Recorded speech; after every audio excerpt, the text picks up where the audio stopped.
27 студзеня серада ў Беларусі 20 гадзіна. Чарговыя судзілішчы і расправы над мірнымі беларусамі. Чырвона-зялёныя чалавечкі ў Менску.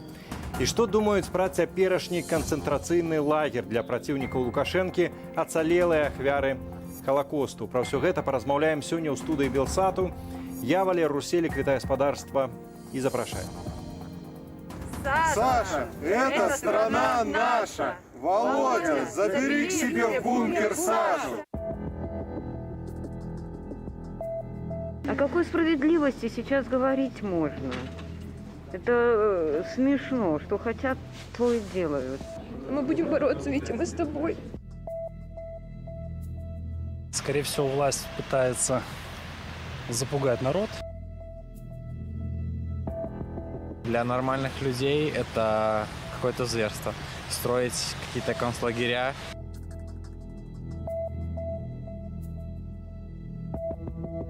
Я еще до сих пор иногда ночью просыпаюсь, когда иногда что-то снится.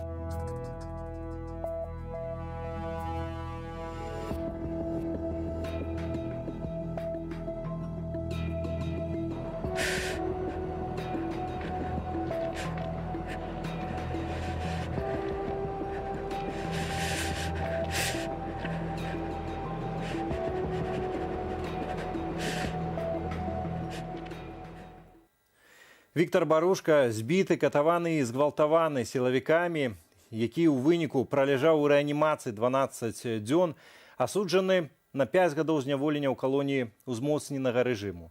Менчука вінавацілі ў нанясенні цяжкіх цялесных пашкоджанняў амапаўцу ў часе партызанскага маршу 18 кастрычніка.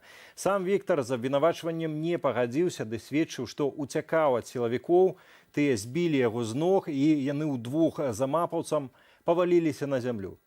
Цікава, што ў шпіталі пацярпелы амапавец казаў, што зламаў нагу падчас сутыкнення, а ўжо ў судзе фігураваў менавіта ўдар нагою. Суддзя Ленінскага раёну Менску Марына Запаснік аніяк не адрэагавала на паказанні мужчыны аб збіцці і здзеках над ім, ды прызнала віну 32-гадовага Менчука цалкам даказанай.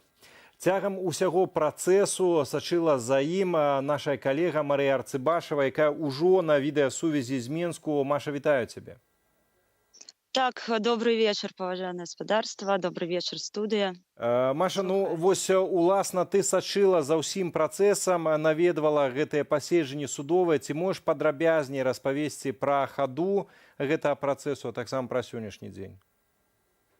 Ну, як, што распавесці? Прынамсі, для мяне гэта хіба быў самы страшны суд за апошнія тыдні, можа быць, за апошнія гады. Так не плакалі хіба ніколі у зале судовай усе людзі без выключэння. Выключэннем былі толькі гэтыя амапаўцы, якія сведчылі супраць Віктара. Ну і таксама, натуральна, пракурор і суддзя. Я спецыяльна глядзела ў вочы суддзі, калі Віктар казаў апошняе слова. І, на жаль, калі нават я сама ўжо пачала залівацца слязьмі, я не ўбачыла нават нейкага спачування ў вачах гэтай суддзі. Ёй было настолькі абсалютна ўсё роўна на тое, што кажа чалавек, на тую размову, на тыя словы, якія ён скіраваў да бацькоў, якія былі самымі кранальнымі, што ўжо было зразумела ўжо ўчора было зразумела, што вось гэтыя 5 год запатрабаваныя пракурорам, яны акурат і будуць агучаны сёння на прысудзе. Так і атрымалася, на жаль, так яшчэ вось адзін лёс проста зламалі, і не адзін. Гэта і у яго ёсць сям'я, у яго ёсць і будучая жонка, і дзіцё, і, на жаль, гэта ўсё цяпер паламаная сям'я і паламаны лёс гэтых людзей. Як Віктар сустрэў сёння вось гэты агалошаны вырак, таму што вось калі, як ты кажаш, яшчэ ўчора за апошняе слова было зразумела, што ў прынцыпе ён маральна рыхтуецца да жорсткага пакарання? Так, маральна рыхтаваліся ўсе да гэтага жорсткага пакарання. Ну, прынамсі, Віктар было бачна, што, канешне, ён расчараваны, хіба была надзея нейкая на іншы прысуд. Але ён быў, бачна было, што ён быў падрыхтаваны і да гэтага. Ён паспеў хіба за суткі падрыхтавацца да такога прысуду, да такога выраку. Ну і, натуральна, улічваючы, што ў зале знаходзілася ягоная маці, ён не меў права просто расклеіцца і паказаць маці, наколькі яму можа быць непрыемна, балюша пачуць такі прысуд. І тым больш, што і вось будучая жонка таксама. Хаця, канешне, іх гэта маральна забіла, гэта можна сказаць 100%. Гэта было бачна па іхнім стане ўжо пасля агучвання гэтага прысуду. Таксама ўся заля, усе тыя людзі, якія прыйшлі падтрымаць Віктара, гэта былі і суседзі, і проста неабыякавыя людзі, не толькі родныя і блізкія. Усе яны былі, я не ведаю нават, як гэта, абураныя хіба, так? Гэта пачаліся і выкрыкі ўжо пасля таго, як скончыўся сам працэс. Гэта былі выкрыкі пра тое, што гэта ганьба, што гэта нельга назваць правасуддзям. І, ў прынцыпе, такіх суддзяў трэба таксама судзіць. Вось гэта была рэакцыя ўсёй залі. Маша, вось цягам апошняга паўгода вось людзі, якія пратэстуюць супраць узурпацыі ўлады Лукашэнкам, супраць вось усіх гэтых рэпрэсіяў, неаднойчы спрабавалі дагрукацца да другога боку супрацьстаяння, клікалі на дыялог, спрабавалі неяк ушчучваць, заклікалі да іх сумлення. У судзе ці вось людзі, якія прыйшлі падтрымаць Віктара, ці яны звярталіся да таго ж суддзі, да тых жа амапаўцаў, ці спрабавалі да іх дагрукацца, альбо, ну, прынамсі, у судзе вось гэтых ілюзіяў наконт магчымасці дагрукацца да сумлення не было? Ну, напрыклад, маці Віктара пажадала доўгага здароўя гэтай суддзі, якое ёй спатрэбіцца для таго, каб адседзець пасля гэты тэрмін за гэтыя прысуды неправамерныя. Таксама маці спрабавала глядзець у вочы гэтым амапаўцам, якія сведчылі супраць ейнага сына. І яна казала яму вочы, што я просто спрабую запомніць гэтыя вочы, і я спрабую хаця б такім чынам неяк паўплываць на гэтых людзей. Ну і таксама яшчэ рэакцыя залі была на АНТ, якія прыйшлі здымаць гэты прысуд.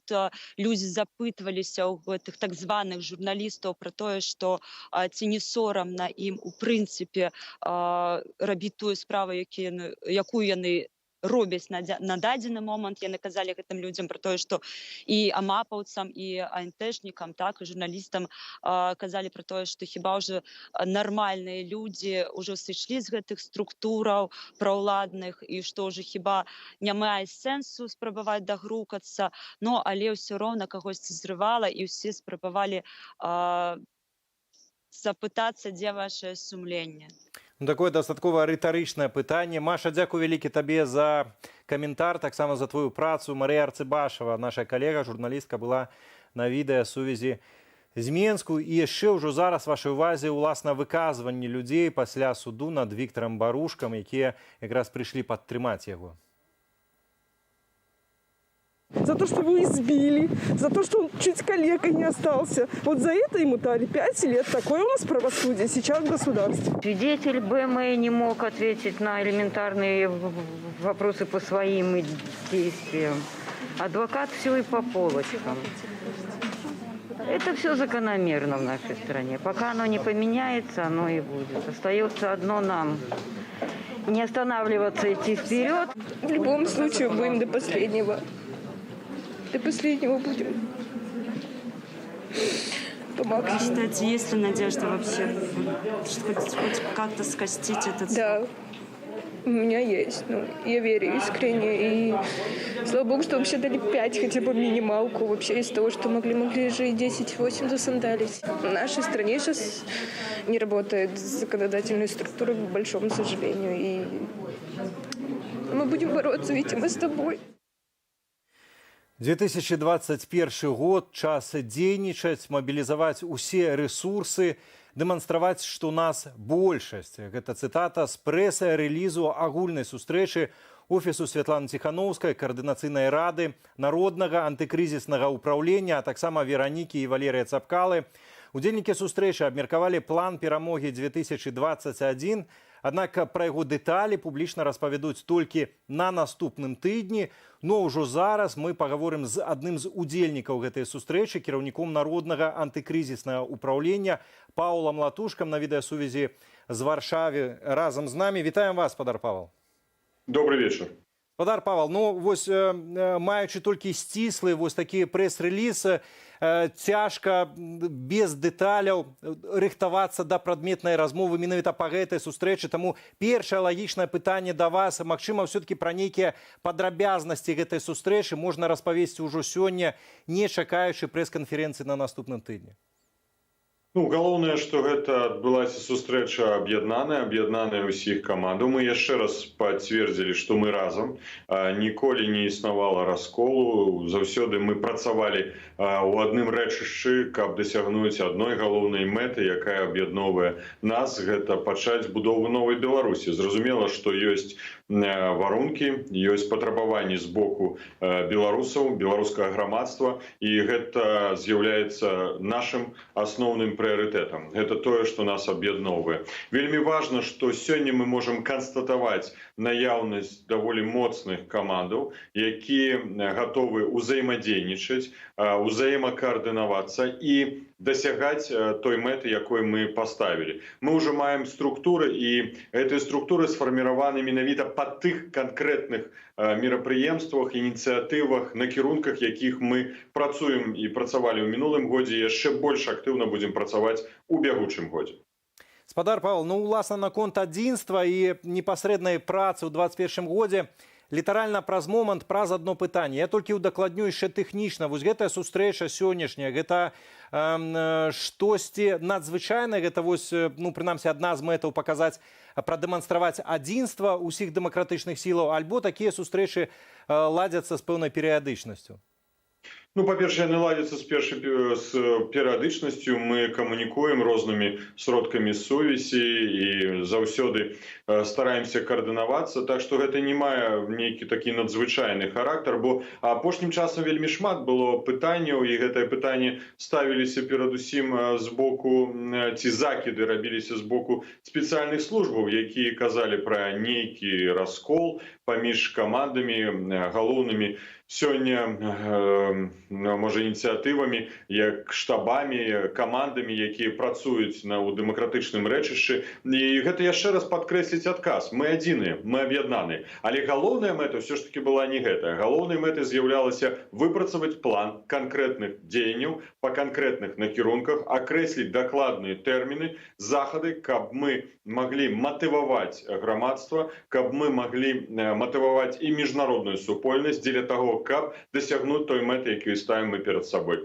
І я перакананы, што мы дасягнулі гэтай мэты. Мы апрацавалі даволі дакладны алгарытм па накірунках, звязаных з унутранай сітуацыяй Беларусі, неабходнасці маштабіравання унутранага пратэста ў нашай роднай краіне супраць гэтага рэжыму. Мы абмяркоўвалі пытанні знешнепалітычнага накірунку, персанальных санкцый, эканамічных падыходаў, прамых ці ускосных санкцый, іншыя магчымыя формы і метады, якія будуць выкарыстоўвацца намі сумесна, супольна ў весну і пачынаючы, можа, фактычна з сённяшняга дня, пачынаючы з лютага і ў весну бягучага года.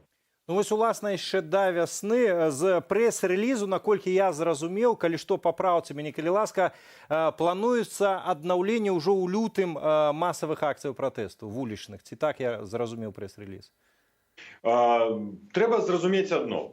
Акцыі пратэста ніколі не заканчваліся. Людзі вельмі актыўныя. Яны выходзяць на вуліцы, яны выходзяць і ранкам, і вечарам, і ў выходныя дні, ў працоўныя дні. Яны прадстаўляюць сваю пазіцыю. Калі той, хто сочыць за тэлеграм-каналамі, ён можа бачыць гэтага штодня. Але апошнім часам у нашай камунікацыі з дварамі, з мясцовымі ініцыятывамі узнікла таксама пытанне, ці не варта вярнуцца да больш маштабных акцыяў пратэста. І І адказваючы на гэта пытанне, аналізуючы яго, зразумела, што мы будзем перадусім слухаць тых людзей, які актыўна дэманструюць сваю пазіцыю. І я думаю, што ўжо наспявае час дзеля таго, каб мы выйшлі на масавыя акцыі пратэста. Ёсць разуменне, што ёсць рызыкі, пагрозы. Улада ідзе вельмі жорстка. Яна ставіцца вельмі жорстка для тых людзей, якія выходзяць, каб выказаць сваімі крокамі, сваімі дзеяннямі ацэнку дзеянням нелегітымнай улады ў Беларусі. Але мы разумеем, што унутрыпратэсная актыўнасць з'яўляецца галоўным фактарам, які стымулюе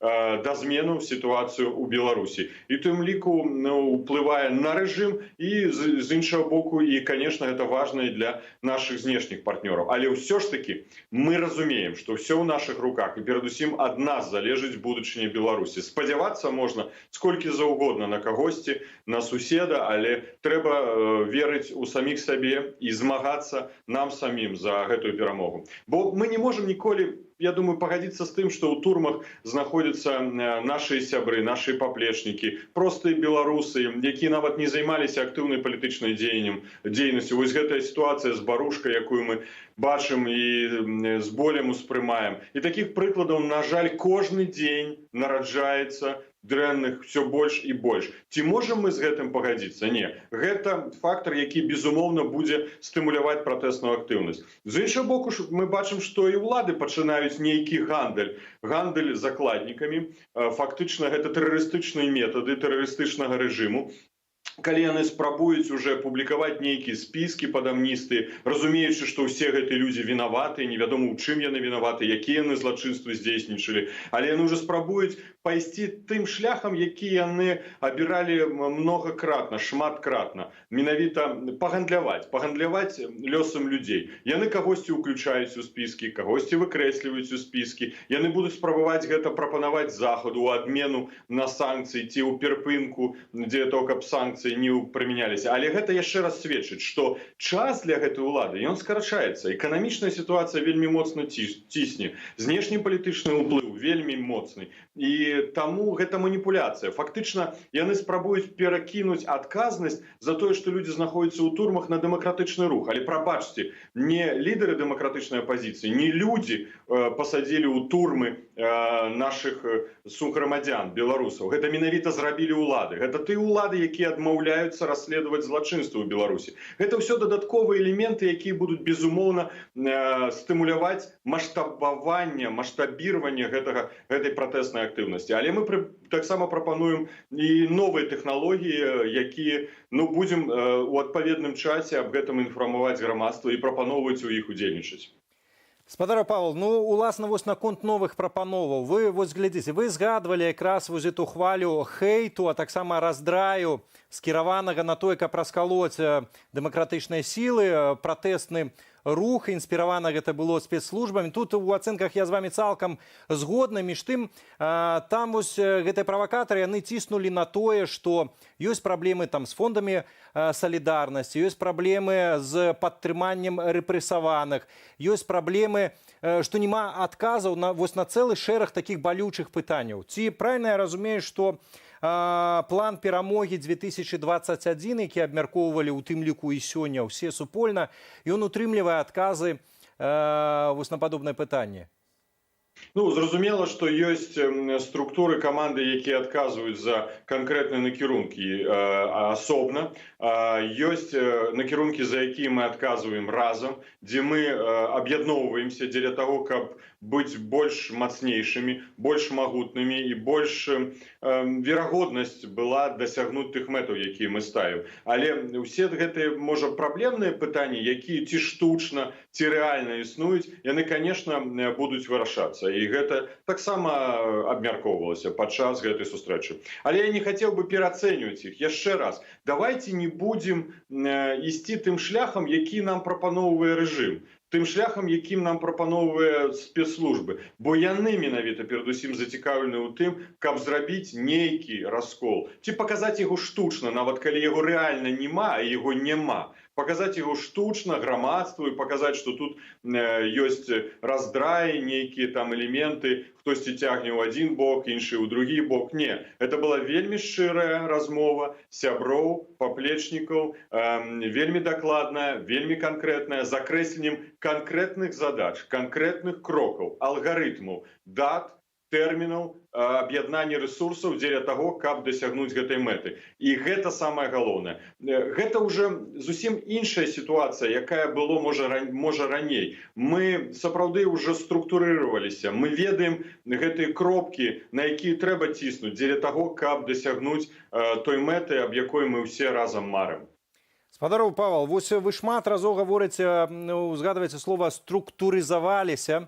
Мы таксама ведаем, што, да прыкладу, адразу некалькі групаў спрабавалі размаўляць з Захадам наконт санкцыяў супраць Александра Лукашэнкі. І нават была такая праблема пра тое, што а каго ўвогуле слухаць. Структурызацыя, пра якую вы кажаце, ці маецца на ўвазе таксама тое, што ўрэшце ў дэмакратычных сілаў ёсць, ну, скажем, одна група працоўная па санкцыях, якая канкрэтна гаворыць ад імя ўсіх дэмакратычных сілаў. Калі ёсць, то ці можна таксама гаварыць пра нейкія будучыя пакеты санкцыяў, таксама там 4-я, 5-я хваля санкцыяў, ці можна трошкі канкрэтыкі тут?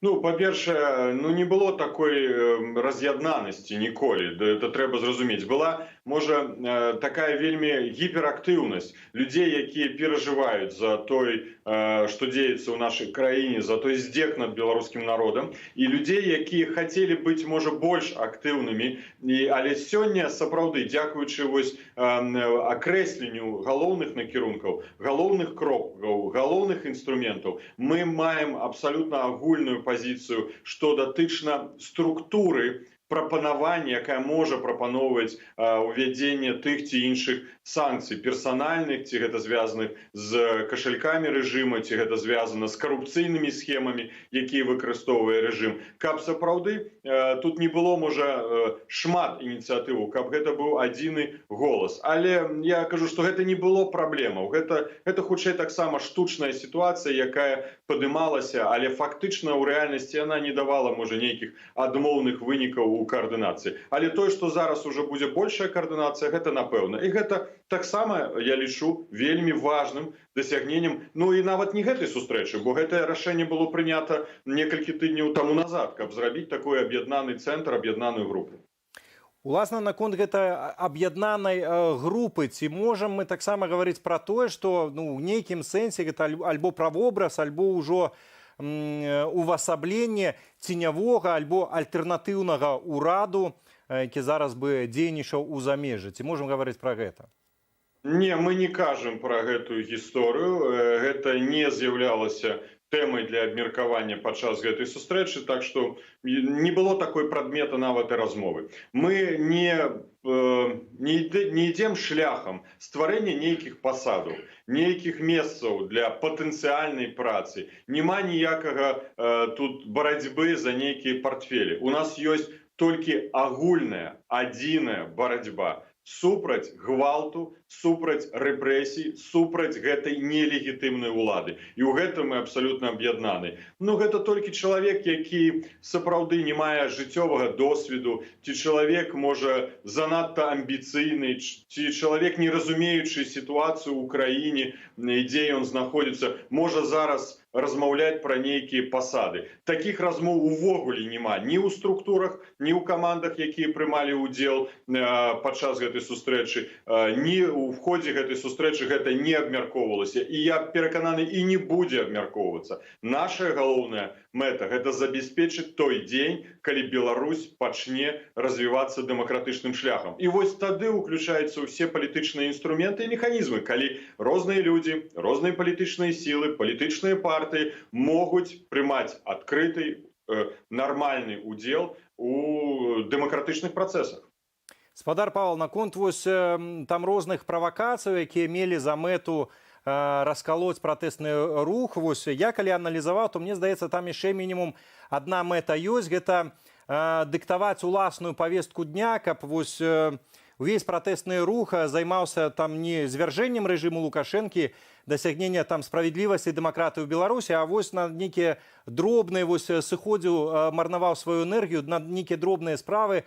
Ці вось гэты план перамогі 2021 альбо не ён, а агулам перамовы паміж усімі камандамі, усімі дэмакратычнымі сіламі прадугледжвае якраз дыктаванне сваёй павесткі дня, на якую бы ўлада ўжо мусіла рэагаваць, як мы назіралі нешта падобнае, скажам, у жніўні, у верасні. І я адразу працягну гэтае пытанне, ці калі ёсць такое штосьці, ці вось гэтая павестка дня, яна зможа абудзіць тых беларусаў, якіх не абудзілі ў 2020 годзе ані каранавірус, ані фальсіфікацыя выбараў, ані вось гэтай жахлівай рэпрэсіі. Калі ласка.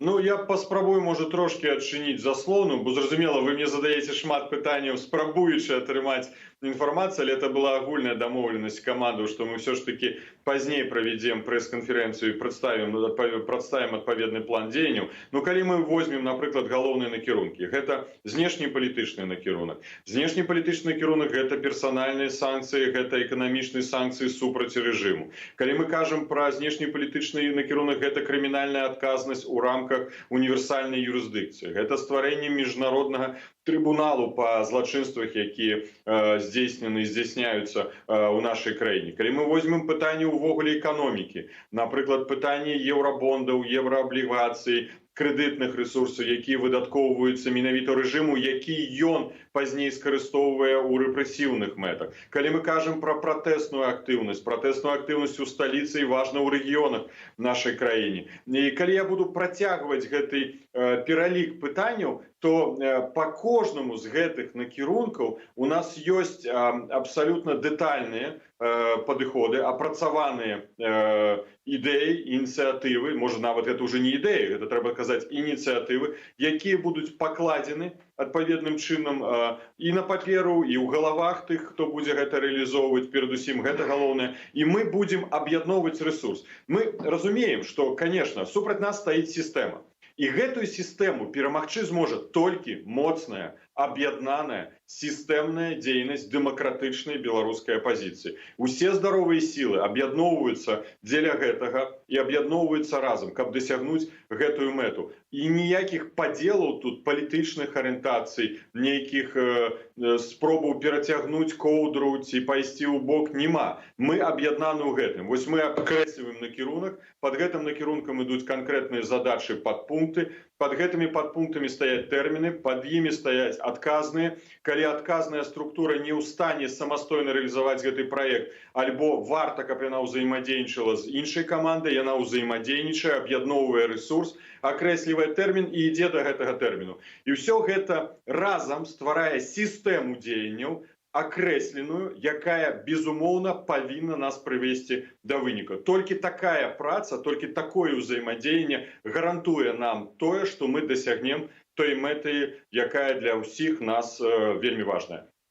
Ну, напэўна, мэта, яе можна назваць адным словам, гэта перамога, уласна, план перамогі 2021, сама назва. І вызваленне Беларусі, бо давайте разумець, што мы сёння павінны казаць пра вызваленне Беларусі, бо Беларусь захапіў рэжым, гэта вайсковая хунта, гэта тэрарыстычная структура, арганізаваная злачынная група, якая выкарыстоўвае сілавы апарат ціску, падаўлення, якая рэпрэсуе людзей просто так, незалежна ад чаго. Ім няма прычынаў, повадаў, ты можаш не ў той бок паглядзець, і ты будзеш рэпрэсіяваны. Ты будзеш знаходзіцца пад арэштам, ці атрымаеш крымінальную справу, ці страціш працу, ты вымушаны будзеш з'ехаць за мяжу. То есть мы фактычна сёння ставім пытанне вызвалення нашай роднай Беларусі. Конечно, улада будзе гуляць у гульню. Улада пачынае гэтую гульню і з так званым усебеларускім народным сходам, і з так званай рэформай Канстытуцыі. Ну, калі, напрыклад, размова ідзе пра тое, што Конституційны суд будзе на 30% фарміравацца з прэзідэнтам нелегітымным, 30 Саветам Рэспублікі, 30 палатай прадстаўнікоў, замест як гэта было 50/50. Ну, прабачце, якія гэта дэмакратычныя змены? Мы ж ведаем, што парламент ніколі не абіраўся, ён заўсёды прызначаўся. Так што улада будзе гуляць гуляць, яна будзе, конечно, ўжо пачынае гульню і на заходным накірунку. І для нас вельмі важна тут аб'яднаная пазіцыя і еўрапейскіх структураў, і Злучаных Штатаў Амерыкі, Великабрытаніі, Канады, тых партнёраў, тых краін, якіх больш за 40 долучылася да актыўнай пазіцыі супраць гэтага рэжыму. Вось калі мы будзем тут мець таксама аб'яднаны фронт, і мы павінны аб'яднана дзейнічаць, і гэта існуе, і гэта будзе толькі паглыбляцца, мы маем гарантыю таго, што мы дасягнем нашай мэты. Праз унутраны пратэст, праз усе дадатковыя фактары, якія ёсць магчымымі для рэалізацыі, знаходзяцца ў нашых руках.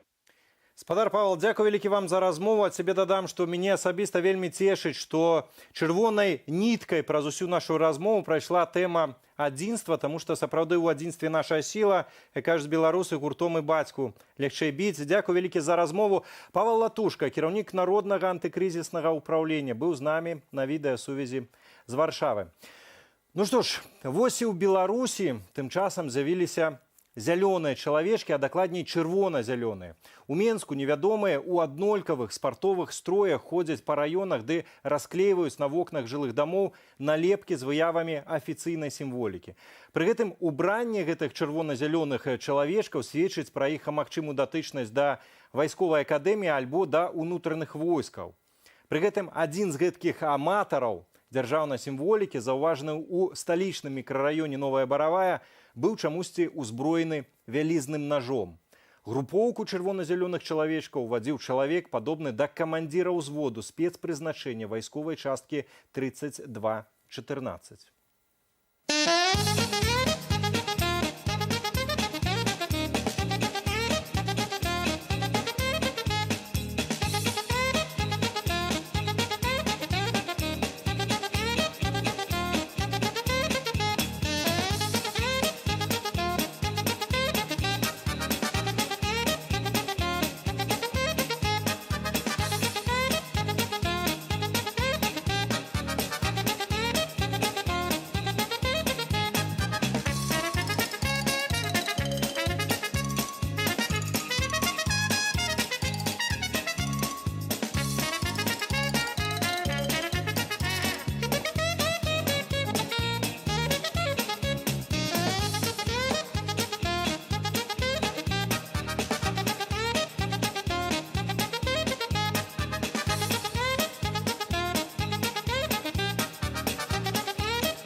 Ну што ж, пакуль чырвона-зялёныя бугаі бегаюць з нажамі па Менску ды паскудзяць вокны мясцовым жыхарам, не ведаючы, да чаго яшчэ прыкласці сваю сілачку, гарадзенскаму прытулку для бяздомных жывёлаў патрэбная рэальная дапамога. Цыклон Ларс прынес у горад на днём нам настолькі шмат снегу, што некаторыя вальеры нельга было адчыніць і даводзілася карміць сабакаў праз агароджу. На заклік грамадскай арганізацыі «Адданае сэрца» прыехалі неабыякавыя гарадзенцы з рыдлёўкамі, каб дапамагчы ў літаральным сэнсе адкапаць прытулак. Больш жа няма каму у Беларусі дапамагчы. Камунальнікі ды сілавікі ў гэты час ваююць са снежнымі бабамі, рэжуць бела-чырвона-белыя стужкі сцягі, таксама лепяць чырвона-зялёнае смецце на чужыя вокны. Ну вось так і жывем.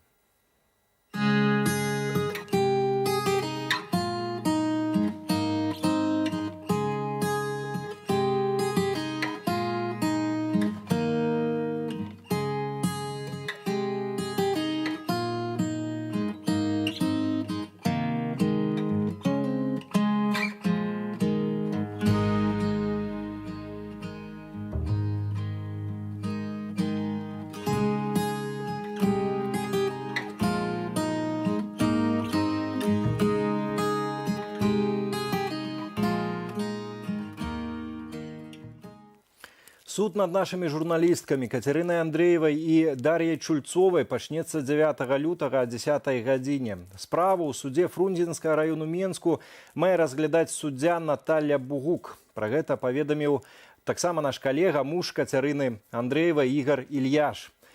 Нашых каляжанак затрымалі 15 лістапада падчас стрыму на акцыі памяці Рамана Бандарэнкі. З таго часу дзяўчаты застаюцца за кратамі за абвінавачваннем у арганізацыі і падрыхтоўцы дзеянняў, што груба парушаюць грамадскі парадак. Нібыта пры дапамозе стрыму дзяўчаты ўдзельнічалі ў мітынгу і нават кіравалі пратэстоўцамі. Следства сцвярджае, што з-за стрыму спыніўся рух 13 аўтобусных, 3 тралейбусных і 3 трамвайных маршрутаў і ацэньвае шкоду Менск-трансу ў больш як 10 000 рублёў. Дар'я Чульцова і Катерина Андреева прызнаныя палітвязнямі. Ужо зараз з намі на відэасувязі з Магілёву Наталья Церабеленко, гэта мама Дар'і Чульцовай. Спадарня Наталья, вітаю вас. Здравствуйте. Ну, першае пытанне, канешне, якія апошнія навіны ад Дашы, як яна пачуваецца, як яе маральны, фізічны стан? Што вам вядома? Даша прислала нам вчера письмо, и моральный и физический стан у нее нормальный.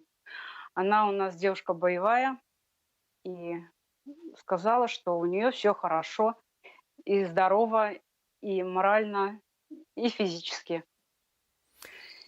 Скажите, а як вы трымаецеся, як ваш стан, таксама ўсёй сям'і Дашы? Хто вас падтрымлівае, калі падтрымліваецца? Можна падрабязней? Ну, наше состояние всей семьи, мы очень переживаем за Дашу. Все очень волнуемся за нее, как она там. Ну... Спадарня Наталья, глядзіце, вось вы доўгі час адмаўляліся даваць інтэрв'ю журналістам, і, наколькі я ведаю, 19 толькі студзеня далі сваё першае інтэрв'ю вашаму мясцоваму каналу 6tv.by, і вы там якраз распавядалі пра Дашу, распавядалі пра тое, што не хотели отпускать ее в Минск, с тяжким сердцем отпускали, что она одночасово таксама казала, что мама, не спынешь, я все равно поеду.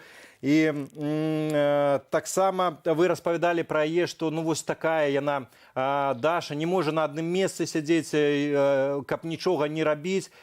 Ці можете падрабязней распавесці про Дашу, потому что все-таки медыйная, она ну не так знаёмая усім нашим гледачам и увогуле белорусам. Якая ваша дочка?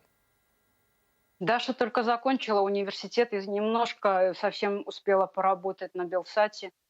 Поэтому она не так, конечно, как Катя, успела много сделать, но она очень стремилась к тому, что она очень хотела работать именно в независимой журналистике. Потому что она сказала, что я хочу людям показывать правду, то, что у нас творится в стране. Поэтому у нас всегда были с ней споры какие-то.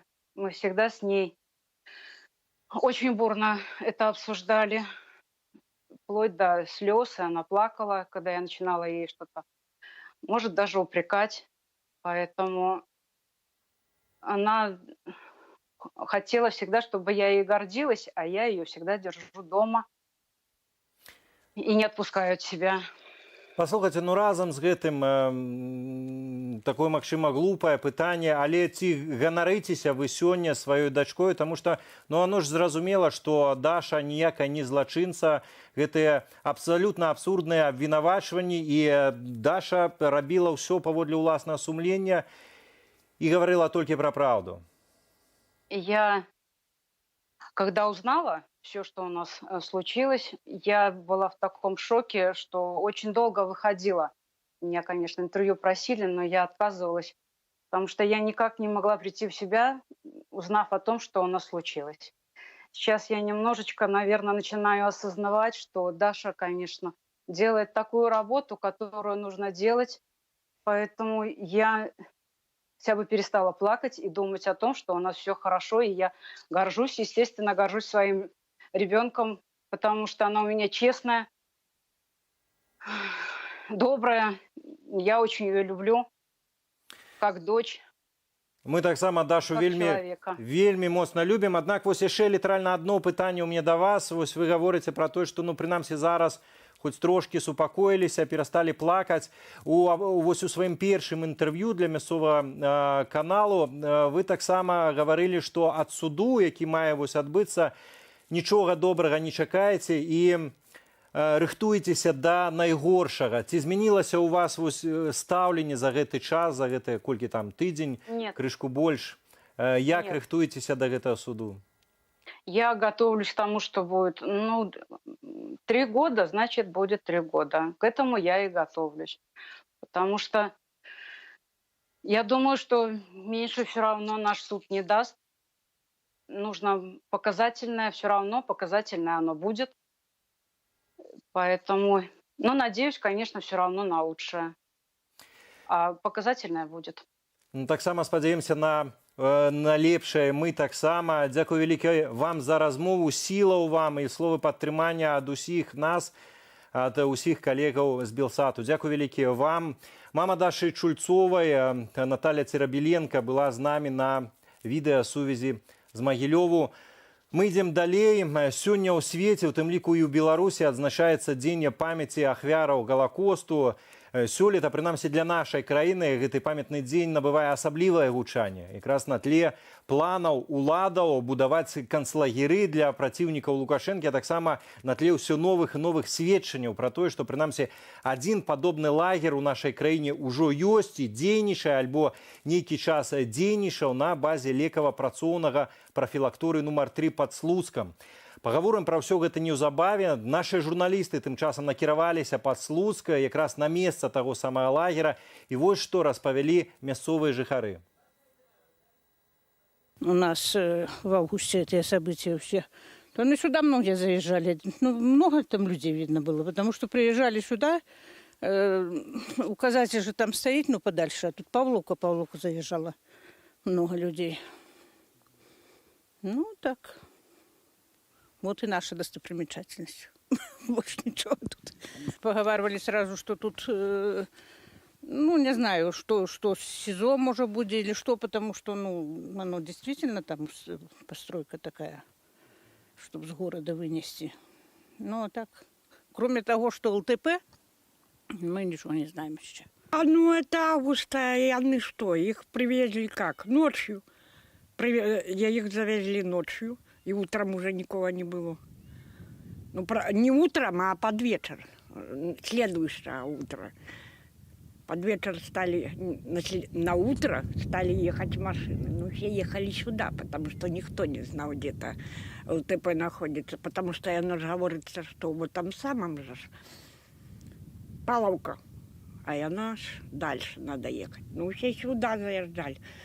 Все, как говорится, люди их разворачивали, они ехали туда. Утром просто в лес шла и видела, что машин там много было.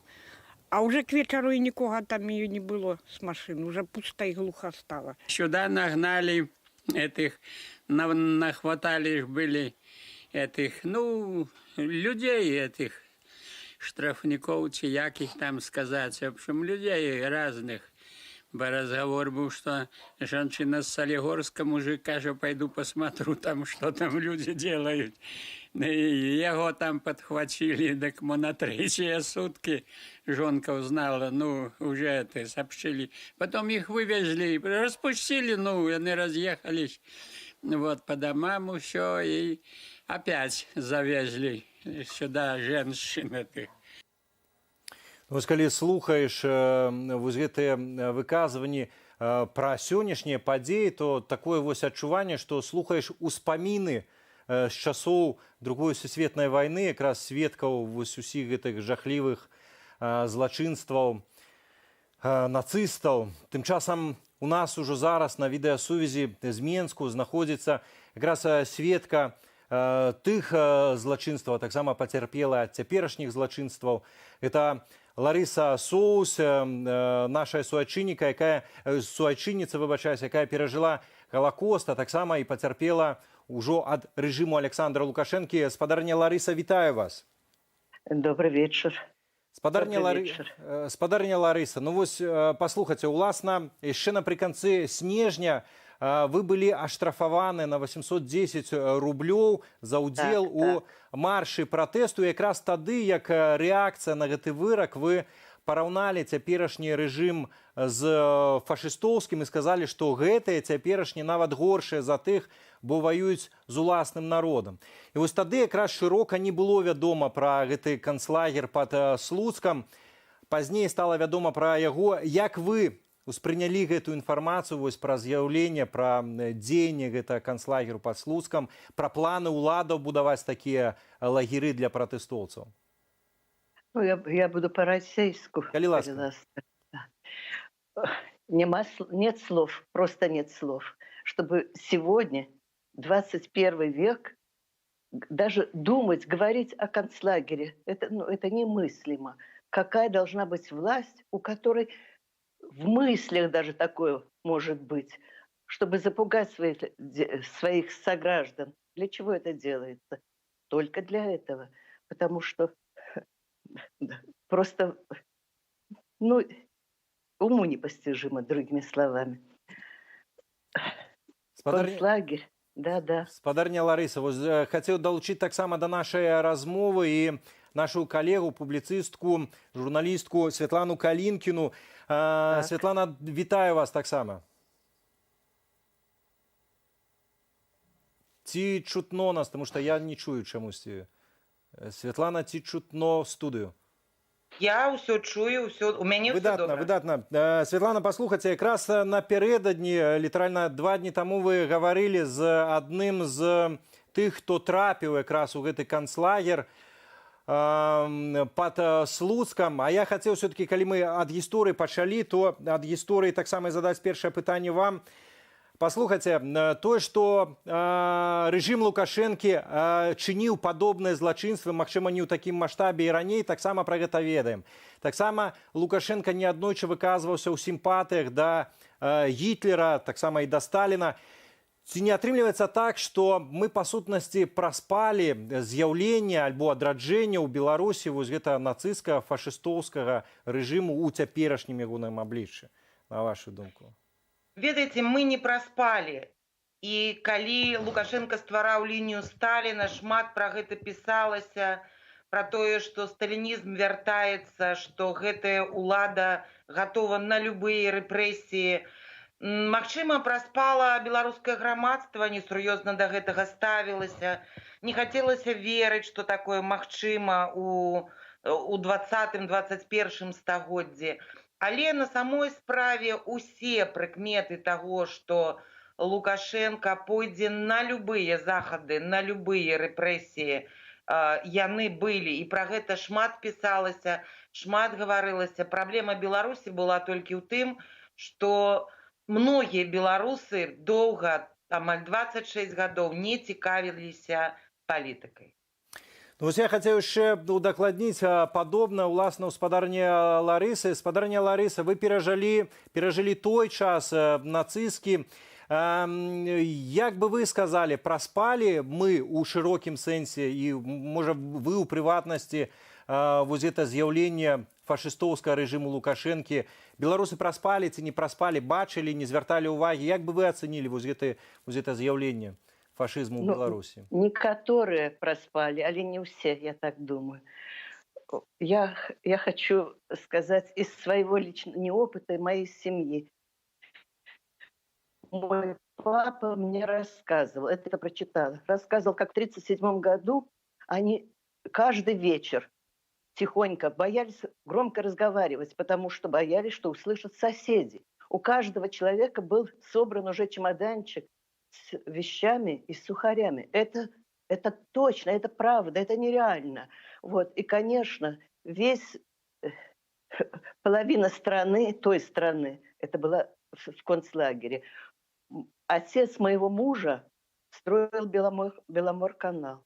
У моего отца, у его второй жены, отца, очень хорошего человека, интеллигентного человека. Он был директор лучшей бобруйской школы. Его посадили, и до сих пор никто не знает, где, когда он умер, где он похоронен. То есть это близко моей семье. А сколько таких людей?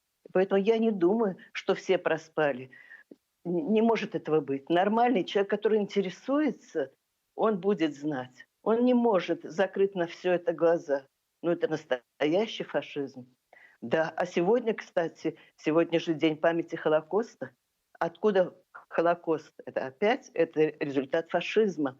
В моей семье опять же были люди. Это родители моей мамы. Они погибли в Бешенковецком гетто.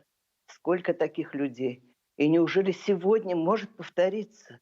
Я не могу поверить, что сегодня может повториться. Неужели все во власти настолько люди или глупые, или бессовестные, или так замараны, что они могут пойти на это? Мне не верится в это. Не может этого быть. Ну вось пра гэта літаральна праз момант паразважаем. Аднак вось наконт праспалі не праспалі, хацеў бы яшчэ даць слова жыхарам Менску, якіх мы уласна запыталі, што яны думаюць наконт вось гэта канцлагеру пад Слуцкам. Давайте послухаем іх меркаванне і яшчэ вернемся да размовы. Скорее всего, власть пытается запугать народ, убрать всех несогласных с улиц, с любой, скажем так, социальной жизни, через запугивание, через насилие. Наши турмы – это Азарычи, и наши лагеря Азарычи. В 21 веке, как и в любом, в принципе, веке, для нормальных людей это какое-то зверство. Строить какие-то концлагеря. Для меня это уже не новое. В Советском Союзе мы не такого видели. Там же, понимаете, как тоже, вот, не дай бог бы кто-нибудь вот так вышел. Тоже сидели бы в таких лагерях. Как говорят, Брежнева было хобби. Собирал анекдоты. Говорит, сколько он собирал? 3 лагеря политических. К радости при Сталине не жила. Я не могу сказать, что... Ну, мы слышали, конечно, как все это происходило, как все это было. Но не дай бог, такое никому. Понятие лагеря именно для 21-го столетия – это неприемлемый факт, я так считаю. Ну, на все должно быть веская аргументация, должно быть документально, официально все подтверждение, поэтому пока на эту тему, я думаю, что разговаривать рано. Ну, ось якби все ведаюць, все разумеюць, але чаму тады такое адбываецца? Пытанне да Святланы Калінкінай. Скажыце, у чым ввогуле прычына? Чаму гэта ввогуле нечысць такая з'явілася на нашай зямлі сёння? Ці гэта толькі праблема аднаго канкрэтнага чалавека, альбо, напрыклад, праблема ў тым, што мы не до конца ўсвядомілі і асудзілі злачынствы не толькі нацыстаў, але і сталіністаў на дзяржаўным узроўні? Канешне, праблема не аднаго чалавека. Гэты чалавек з'явіўся і адчуў сваю моц, адчуў, што ён можа рабіць што заўгодна ў нашай краіне толькі таму, што беларусы шмат гадоў маўчалі. І вось нават зараз у апытанцы, якую вы паказвалі, многія людзі проста не хочуць верыць, што такое можа быць у 21 стагоддзі. Ёсць сведкі, ёсць відэо, ёсць людзі, якія пабывалі ўжо ў гэтым лагеры, выкладзена аўдыё, але людзі ўсё роўна не хочуць верыць, што такое можа быць. Ну, можа, гэта асаблівасць нашай такой псіхікі, што мы да апошняга спадзяваліся на лепшае. Але я паўтаруся, прыкметы таго, што ў Беларусі творыцца нейкае такое бязмежжа прававое, яны былі вельмі даўно. Кожны год праваабаронцы рабілі даклады, справаздачы пра жахі, якія творяцца ў нашых турмах і калоніях. Журналісты пісалі, здымалі сюжэты, розныя гісторыі людзей, як людзі траплялі проста ў сітуацыю, што ну нічога не могуць зрабіць супраць свавольства міліцыянтаў і суды не могуць ім дапамагчы. Людзі бездапаможныя перад сілавікамі. Але ўсё гэта было не ў такіх маштабах, і, напэўна, таму большасці беларусаў здавалася, што іх гэта тычыцца не будзе. Хаця па той жа статыстыцы там Беларусь займала першае месца ў свеце па колькасці зняволеных. Я не ведаю, чаму так позна мы прачнуліся, але я перакананая ў тым, што ўсё гэта стала магчымым толькі таму, што мы маўчалі, спалі, абураліся на кухнях і не выказвалі свой пратэст супраць вось такога свавольства. Ну, як ёсць, так ёсць. Спадарня Ларыса, як дагрукацца да тых людзей, нашых суайчыннікаў, якія не ведаюць, не хочуць ведаць ввогуле пра цяперашнюю ситуацию в Беларуси? Ці ёсць нейкі рецепт, на вашу думку? Мне кажется, что рецепта нет. Их уже не переделаешь, этих людей. Они зомбированы этим продажным телевидением. Им больше ничего не нужно. Я не знаю. Я сегодня в аптеке видела женщину, которая не смогла купить целую упаковку лекарства, ей нужно было. Сказала, я подожду еще пенсии. И вот эта женщина, я почти не сомневаюсь, что она все равно считает, что все хорошо. Как же ты этих людей переубедишь? Нет. Ну, те, кто читает, кто хочет знать, тот узнает. А кому не нужно, ну что поделать? Но их, к счастью, меньшинство. Ведаеце, ну вось мне, як журналісту, все-таки хочется верыць у сілу праўдзівага слова. Святлана, ці ёсць нейкі рэцэпт, магчыма, гэта праўда, праўдзівае слова, ці ёсць нейкі рэцэпт, як дагрукацца да нашых суайчыннікаў, якія не хочуць ведаць пра рэаліі сучаснай Беларусі? Ведаеце, я думаю, што нам зараз улада і дапамагае. І большасць людзей, якія выйшлі на пратэсты, яны выйшлі якраз такі пабачыўшы, што творыцца, што робяць гэтыя людзі ў балаклавах, як яны ставяцца да беларускага народу. І вось гэтае абурэнне, яно і разбудзіла беларусаў, я б сказала так. Тое, што ўлада не спыняе рэпрэсіі, тое, што яна запусціла канвейер рэпрэсій, толькі дапамагае нам дагрукацца да тых, хто не хацеў нас чуць усе гэтыя гады, калі мы расказвалі, што ў Беларусі ненармальная сітуацыя.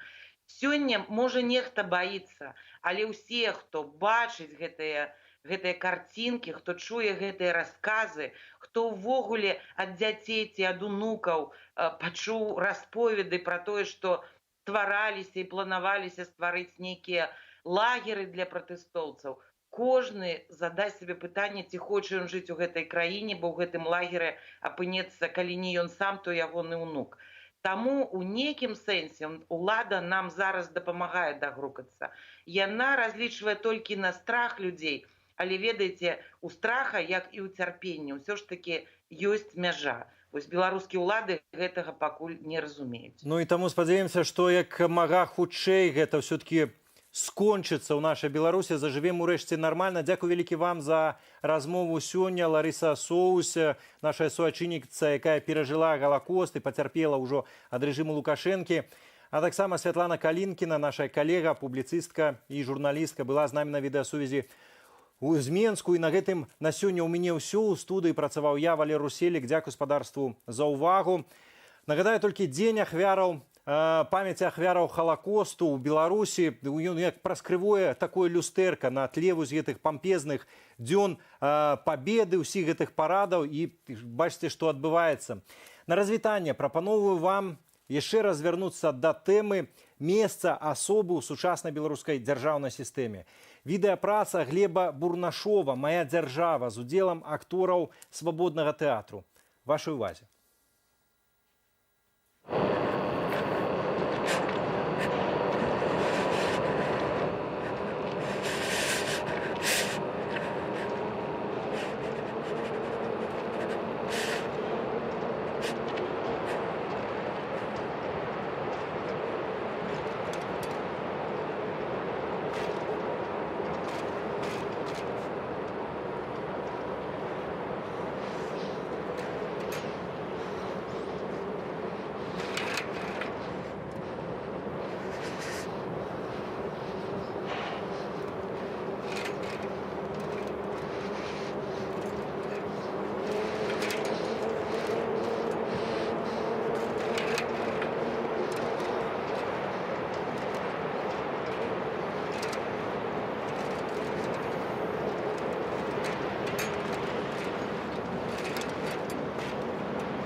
21 гадзіна, а значыць на Белсаце час навінаў па-беларуску і без цэнзуры. З вами Ольга Старасціна. Распачынаем аб'ектыў. Колючий дрот, высокі плот, вышкі, ахоўнікі. Канцлагер для пратэстоўцаў ужо існуе. Когда были эти вот у нас в августе эти события все, то мы сюда многие заезжали. Ну, много там людей видно было. За падзенне побач з амапаўцам 5 гадоў узмоцненага рэжыму. Я не знаю, что мне сказать. В нашей стране сейчас не работает законодательная структура. Без сознания уже. Без сознания? РОВД какое? Центральный радио. Байпол назваў імёны людзей, датычных да смерці Романа Бондаренка.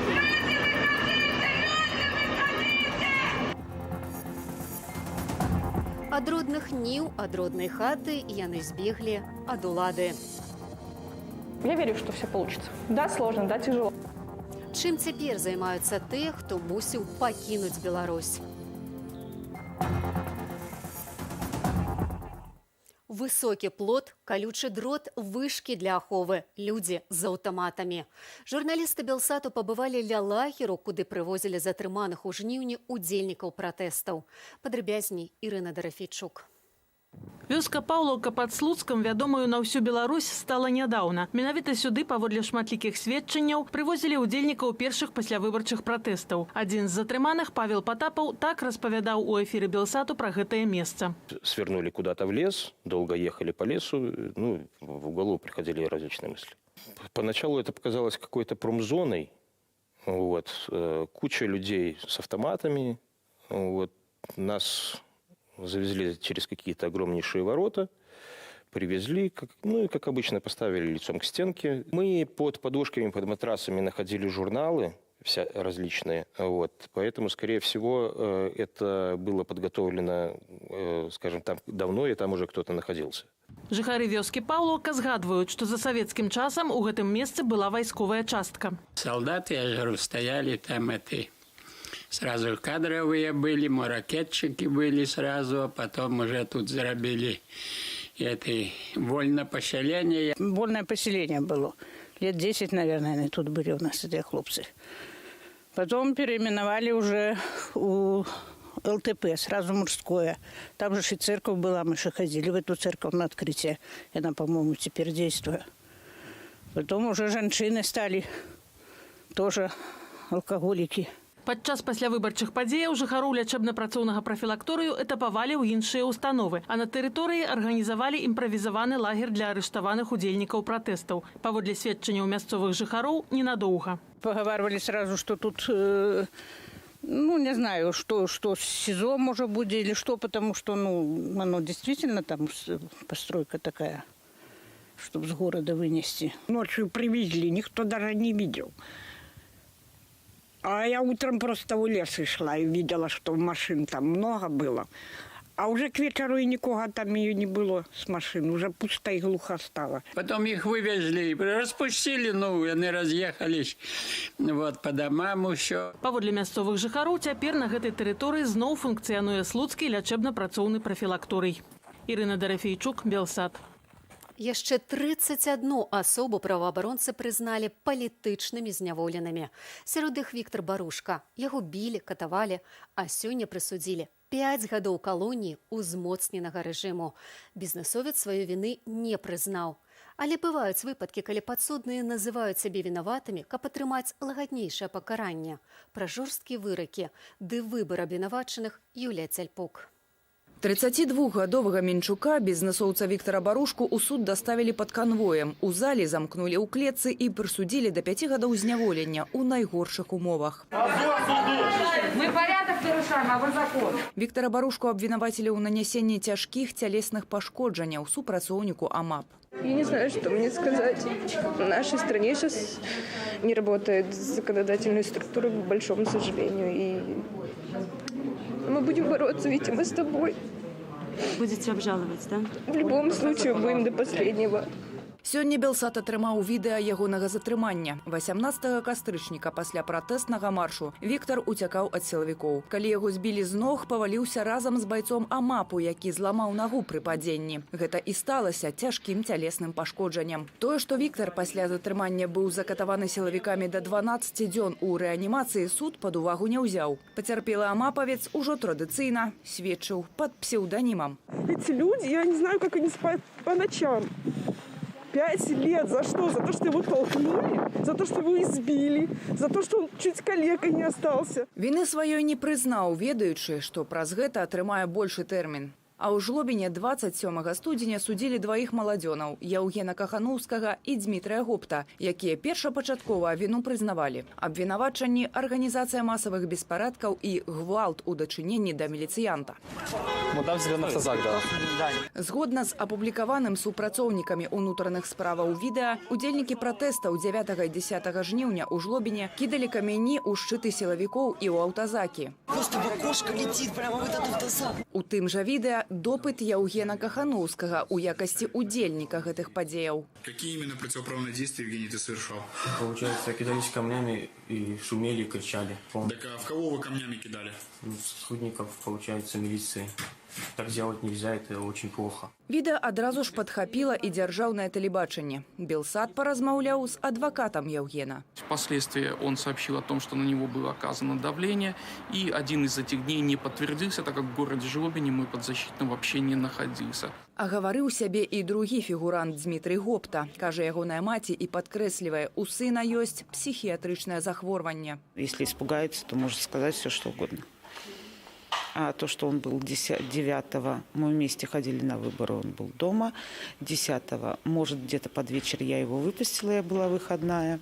Ну, после 10, вот 10-го, 11-го он был дома. Вырак яшчэ наперадзе, а ў Магілёве ўжо па справе спадара Алексея Барысава. У суд Ленінскага раёну Магілёва мужчына прыходзіў з турэмнаю торбай. Напярэдадні яго звольнілі з працы праз ціск міліцыі, а сёння далі штраф у памеры 945 рублёў за бел-чырвона-белы сцяг з пагоняю на ягоным гаубцы. Я, честно говоря, думал, что меня на сутки посадят. Герб «Погоня» – это историко-культурная ценность, и она утверждена в Республике Беларусь как историко-культурная ценность. И она запрещенным символом не является. У Берасці ў гэты дзень працягваўся працэс над 10 асобамі, якіх вінавацяць у арганізацыі і грубым парушэнні грамадскага парадку. 13 верасня ў цэнтры гораду нібыта пратэстоўцы нанеслі шкоду працы прадпрыемстваў і арганізацыяў. Когда происходит просто праздничная атмосфера, люди танцуют, это можно отнести какой-то флешмоб, не более того. Если что касается меня, активное участие еще придачу. Но бездействие это не является. Падобным чынам да адказнасці па гэтай справе прыцягваюць 50 асобаў. Гэта 10-я частка удзельнікаў пратэстаў у той дзень. Юлія Цельпук, Белсат. Спачатку незаконна арыштавалі, а цяпер будуць судзіць. Прызначылі дату судовага паседжання ў справе журналістак Кацярыны Андрэевай і Дар'і Чульцовай. Працэс над нашымі калегамі распачнецца 9 лютага ў Фрунзенскім судзе сталіцы. Пра лёс зняволеных журналістаў Алесь Баразенка. Час ад часу мы былі вымушаныя класціся на падлогу. Журналістак Белсату Кацярыну Андрэеву і Дар'ю Чульцову вінавацяць у тым, што пры дапамозе стрыму яны бралі актыўны ўдзел і ажно кіравалі групавымі дзеяннямі, што груба парушаюць грамадскі парадак. Муж Кацярыны Андрэевай, журналіст Ігар Ільяш, спадзяецца, што ў суддзі Наталі Багук хопіць мужнасці прыняць справядлівае рашэнне. Увесь свет побачыць цебрашальніцкую абсурднасць гэтых абвінавачанняў. Безумоўна, сам факт таго, што гэтая справа дайшла до суду, гэта вялікая ганьба для дзяржаўнай сістэмы. І я спадзяюся, што суддзя, разумеючы ўсё гэта, знойдзе ў сябе сілы прыняць законнае рашэнне, а адзінае законнае рашэнне ў гэтай сітуацыі гэта поўнасцю цалкам апраўдаць Кацю і Дашу. Дар'ю Чульцову і Кацярыну Андрэеву затрымалі 15 лістапада, калі тыя выконвалі прафесійныя абавязкі падчас акцыі пратэсту памяці забітага Рамана Бандарэнкі. За кратамі нашыя калегі застаюцца застаюцца ўжо 73 дні. Яшчэ адзін журналіст і палітзняволены Андрэй Александраў сёння сустракае свой 43-й дзень народзінаў. Александрова і ягоную дзяўчыну Ірыну Злобіну вінавацяць у фінансаванні пратэстаў праз кампенсацыю адміністратыўных штрафаў. Той артыкул, які быў абраны для Андрэя, паказвае хутчэй намер уладаў спыніць усякую грамадзянскую актыўнасць у краіне. Я нават не кажу пра палітычную актыўнасць, я кажу пра грамадзянскую актыўнасць, пра распаўсюд інфармацыі і пра вось гэтыя гарызантальныя сувязі. Сябры і калегі Александрова выказваюць палітвязню словы падтрымання і спадзяюцца на хуткую сустрэчу на свабодзе. Я знаю, что он сидит за то, что помогал людям, попавшим в беду. И я горжусь тем, что он делал. Вот, и я никогда не сомневался, что он ничего плохого сделать не может. И он повинен ведать. Мы с ним, да, и все, что от нас залежить, мы будем робить, каб увогуле ніколі больш у Беларусі не было такой з'явы, як палітычныя вязні. Летась беларускія журналісты былі затрыманыя 480 разоў, ды адбылі 1200 дзён арыштаў. На сённяшні дзень паводле крымінальных артыкулаў за кратамі ў Беларусі застаюцца 9 прадстаўнікоў незалежных медыяў. Нас зараз вінцяць спадарства. Алесь Баразенко, Белсат. Больш за 2 месяцы Генпракуратура ў найстражэйшым сакрэце праводзіць праверку па факце гібелі Рамана Бандарэнкі. Безвынікова.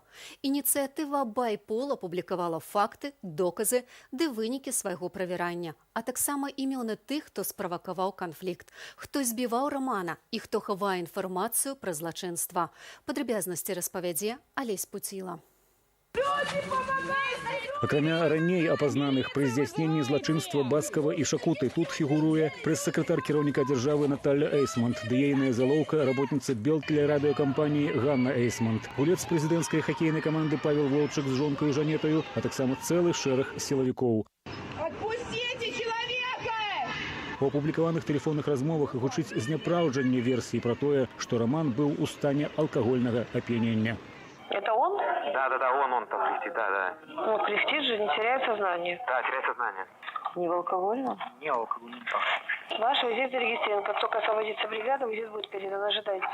А на пачатку першай гадзіны ночы пацярпелы трапіў у шпіталь хуткай дапамогі. Там зрабілі экстранную аперацыю на галаўным мозгу, якая, аднак, станоўчых вынікаў не дала. У расследаванні «Байпол» фігуруе аўдыязапіс меркаванай размовы нейрахірургаў, што намагаліся выратаваць Бандарэнку з ягонымі сваякамі. Когда его привезли сюда, его состояние оценивалось практически таким образом, что он уже был почти за чертой, которая отделяет живых от неживых. 31-гадовы Раман Бандарэнка памёр у бальніцы, не прыходзячы ў прытомнасць. У другой палове дня 12 лістапада ініцыятыва «Байпол» заклікае распачаць крымінальную справу па факце забойства. Вынікі ж афіцыйныя пракурорскай праверкі невядомыя нават сваякам Бандарэнкі.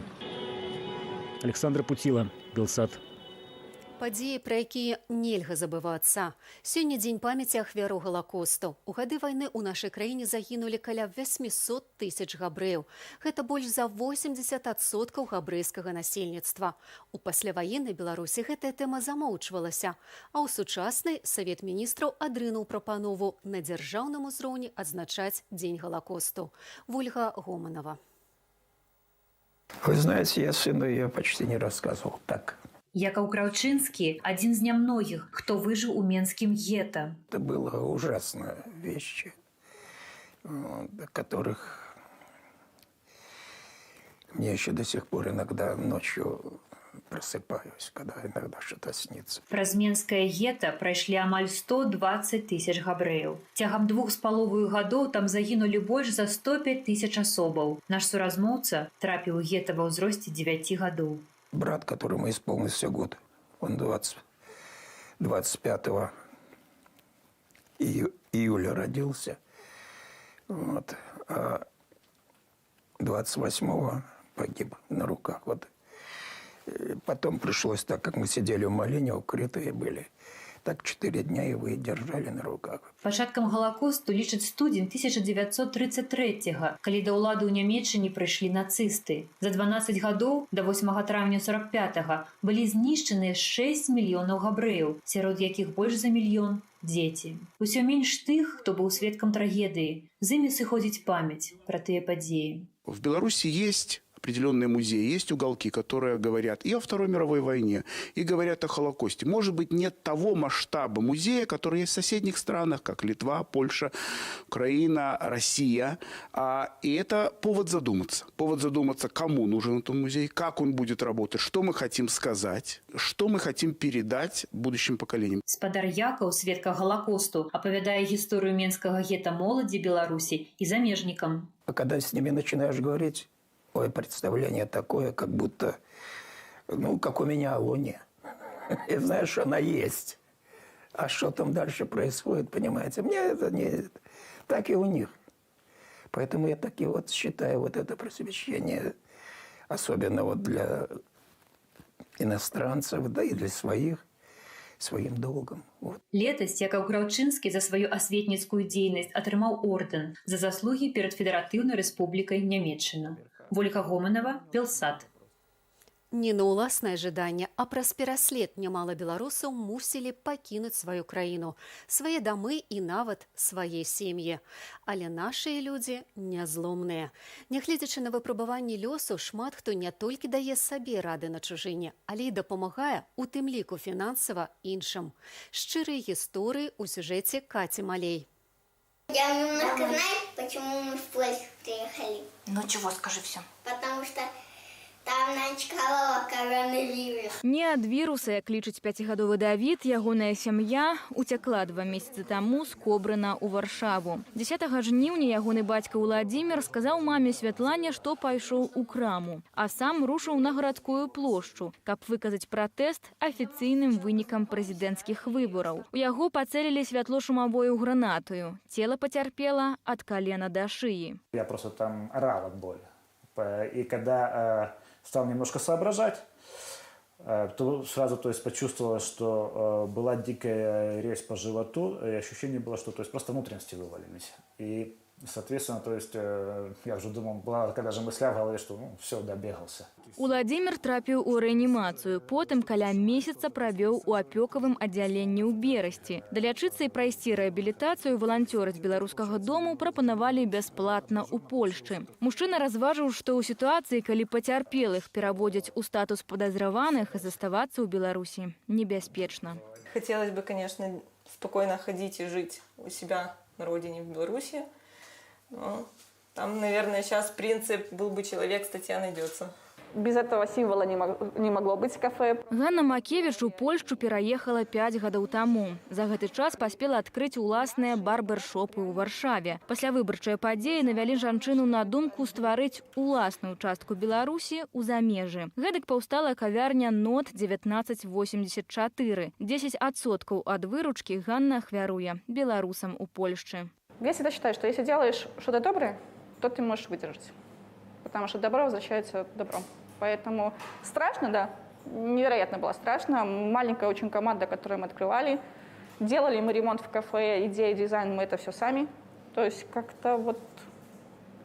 Я верю, что все получится. Мікіта Семяненка яшчэ падчас вучобы на журфаку БДУ вылучаўся кандыдатам у дэпутаты мікрараёну Кунцаўшчына. Пасля збору подпісаў правядзення кампаніі яго адлічылі з універсітэту. Навучанне працягнуў у польскім Торуні на праграме Каліноўскага. Летась Мікіта каардынаваў назіральнікаў як сябра Рады руху за свабоду. Збіраў подпісы за Віктара Бабарыку. Аднак пасля затрымання ягоных сяброў вырашыў пакінуць Беларусь і працягнуць навучанне ў Варшаўскім універсітэце. Я лічу, што выбары павінны быць сумленнымі, галасы павінны лічыцца, кандыдаты павінны мець роўнае права да ўдзелу і павінны быць зарэгістраваныя, а не працягваць сваю кампанію ў турме і весці круглыя сталы ў турме КДБ з прэзідэнтам. Гэта не дыялог, гэта людзі ў закладніках проста. Паводле Мікіты, падзеі ў Беларусі гэта цяпер трэндавая тэма сярод студэнтаў польскіх ВНУ. У Варшаўскім універсітэце з'явілася нават дысцыпліна «Беларусь 2020». Адкрывалі яе Святлана Ціхановская і Павел Латушка. Прадметам зацікавіліся 250 студэнтаў. Катя Малей, Белсад. Сацыяльнай дзяржаве прыходзіць канец, якая галіна эканомікі першай пойдзе пад нож. Пра гэта ў размове адразу пасля аб'ектыву. У мяне ж на сёння ўсё. З вамі была Вольга Старасціна. Усяго вам самага добрага і беражыце сябе.